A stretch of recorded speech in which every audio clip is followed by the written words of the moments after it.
ญะพระสูตรถูกที่6ตีฆานิกายนะโมตัสสะภะคะวะโตอะระหะโตสัมมาสัมพุทธัสสะงานวานจันตุกาสิอันเนโพเมปัญญาเปิงรู้ดือแจ้งแก่พันจะสัมปันสัญญานั้นก่อนแลอันวามเพลงคุในศาสนานี้ลางคองยังนำเอากรรมฐานภาวนาไปที่กุมบาทแลบอกเคินมาสู่ที่เก่าไปสู่ที่อื่นภาวนาไปสู่แหล่งกุมบาทแลไปสู่ที่อื่นเล่าสันเอง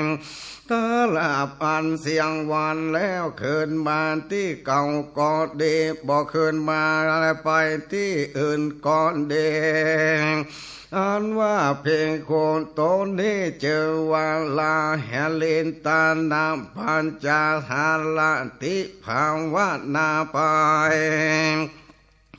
บอกภาวนาเกินมาแล้วอันว่าเพลงโคในศาสนานี้ลางพองอย่าเมื่อไปกุมบาทบดนำกรรมฐา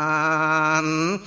ภาวนาในที่อยู่งานวามเพลงโคตนนี้ได้เจอวานาลติปัญจหาลันติภาวนามาแลงพี่โคนในศาสนานี้ลางของก็บ่นำกรรมฐานภาวนาไปบ่นำกรรมฐานมาอยู่โดยปามาณตาบ่เมตตาภาวนาสักอันเพลงโคโตนี้ได้เจอวานะหาลตินาปัญจหาลติบอกภาวนาไปบอกภาวนามาสั่งอันแรกอันวางภิกขุในศาสนานี้ลังพ้องนำกรรมฐานภาวนาไปและนำกรรมฐานทำภาวนามาก็เมล้อมจันตรงกาสีอันเมในโกจันละสัมปันสัญญาฝูงนั้นอันวามภิกขุตนได้หาความปามาณตาบอดได้แรงการตำวันปานติบัติภาวนาเสียงตั้งวันและตั้งมวลเมื่อค่ำและเมื่อนอนเสียงและปานธรรมยามเมื่อสิมายามแล้วลูกในปันสิมายามแล้วการตำวันปานเตบานตนว่ากวานควงเจนเตยาไว้สาเลบางหาโพดตั้งแต่น้ำกินน้ำบวนลาโพกแรง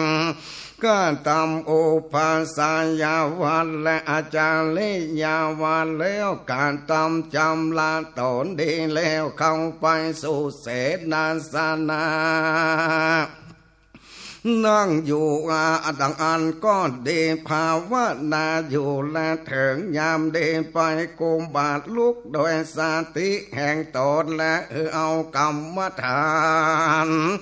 คือว่าโลกอย่างเตนั้นกองการตามกรรมฐานแล้วถือเอาบาทพาออกไปจากเสนาสนะโดยอันการตามมานาภาการว่าอัลละหังไปใจเพียงว่าปุถทานโดนสันติกรรมฐานหากมีแก่ภิกขุดังนี้แล้วเข้าไปสู่ปาลิเวนที่พัตตาสินเต้ากว่าพระกาวพาปุณถ้าคุณไปไหวเตเปโสภะกวาอะระหังสัมมาสัมพุทโธไปถึงพระพุทโธพระกาวาติไปใจแรง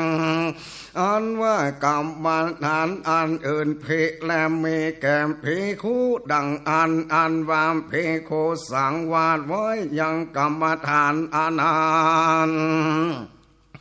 ในที่เข้าประตูบริเวณเหมือนดังมีมือถือของอันใดอันหนึ่งไปสวะไว้ในที่ไกล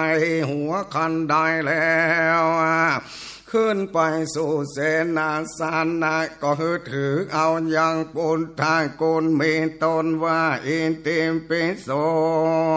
พางกาวานแล้วการตำปันตังเขนาสามรอบแลมเพิงวานเจติญาใหญ่ไว้ติสานตั้งสี่เพวาเจติญาน้อยไว้ติสานตั้งแปดแล้วออกไปลอนปานตูบอลเลเวนที่วางกำมันฐานไว้นั้นถือเอายังกำมันฐานเป็นดังเถของอันโตนวางไว้ที่นั่นแล้วภาวะนางกายาการตาสันติไปวางอาทิเอมันสามิงกาเยเกสานิไปลอดที่ไกบานเพื่อเอาเข้าเบนเทบาทในการละนั้นคนต่างหลายหันมาตอนมาลับเอาบาทแล้วเอาเพลงคุเมื่อเลือนพี่โคเกณฑ์เขาอยากกูแล้วขอทำมาเสื่องพี่โคก่อนเตสนาดังอันกำมันฐานก็บอกขาดเสียแล้วพี่โคนเตสานานแล้วออกมา